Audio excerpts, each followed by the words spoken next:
Is the United States stopping Israel from carrying out a ground offensive? Is America putting pressure on the Israeli government to delay its operations? If the answer is yes, then is Israel bowing under US pressure? Or is it divided on what to do? These questions are complex, but do they hold merit? Yes. Just take a look at some recent developments. Over the weekend, Hamas issued a statement. It claimed that Benjamin Netanyahu's government had rejected an offer to release 2 Israeli hostages without any conditions.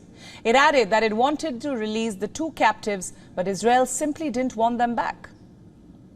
Allow me to quote a statement from the group's military wing. It reads, "We informed our Qatari brothers last night that we would release Norit Yizyak and Yeshoved Levishis for compelling humanitarian reasons, and we asked nothing in return. However, the Israeli occupation government refused to receive them both." Shortly after this statement was issued, reports emerged that the US had asked Israel to delay its ground incursion, to halt its imminent invasion. Why? To allow the release of more hostages held by Hamas. Also, to allow foreign aid to enter Gaza. This is what an American government official was quoted as saying.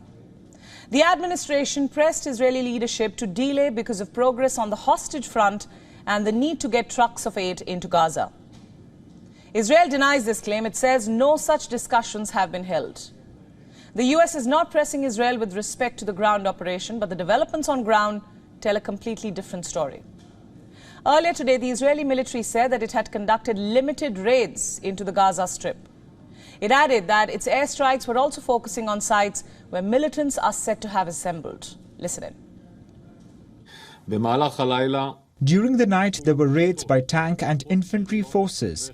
These raids are raids that kill squads of terrorists who are preparing for the next stage in the war. These are raids that go deep to the contact line. These raids also locate and search for anything we can get in terms of intelligence on the missing and the hostages. How do we view this? Why is Israel conducting limited raids? Why is it refusing to take back its hostages? Why is it not launching a ground offensive as it promised?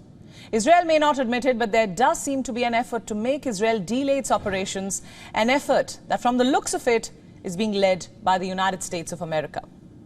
Look at this joint statement. It was issued on Sunday. The signatories were the United States, Canada, France, Germany, Italy and Britain. 6 countries which have traditionally been Israel's allies throughout its existence. In the statement, they've underscored their support for Israel's right to defend itself. But at the same time, they've also urged it to adhere to international humanitarian law and protect civilians. They also called upon Hamas to release all remaining hostages. 2 of them have already been released, an American mother and daughter. On your screens are the images of them speaking to US President Joe Biden. On the same day these hostages were released, Hamas claims it offered to release 2 Israeli captives as well. Israel has decried this claim as propaganda. So what do we make of this? Of these developments? From the looks of it, the Israeli government seems to be confused at the moment. It's caught between its lawmakers wanting to avenge the deaths of its citizens and its foreign allies asking it to prevent an escalation. Look at the kind of statements that they've been making. This is what the Pentagon chief said recently. We're concerned about potential escalation and attacks on our troops throughout the region. Listen in. Well, Jonathan, as you know, recently we've seen rocket and UAV attacks against bases housing our troops in Iraq and Syria. We're concerned about potential escalation. In fact, what we're seeing is the prospect of a significant escalation of attacks on our troops and our people throughout the region. And because of that, we're going to do what's necessary to make sure that our troops are in the right, good position. They're protected. The U.S. Secretary of State Antony Blinken said something similar. He said that Washington expects a likelihood of a regional escalation. He added that both Israel and the United States are not looking for a second front. Israel maintains that there is no such fear. Now, whatever be the case, this goes to show how America is all bark and no bite. When the war broke out, American leaders made a beeline to Tel Aviv. promising to do whatever it takes, whatever they can to help Israel. And 2 weeks into this war, not only has their tone changed, but also their intention to help. They now seem to be more bothered about the safety of their own bases in West Asia and not the security of the Israeli state. There's no other way to put this. And what's the rationale behind America's changed approach? The events of the last 2 weeks, the attacks by Houthis and Hezbollah, the pro-Palestine protests in Islamic countries, and of course the statements being made in fact by Islamic leaders.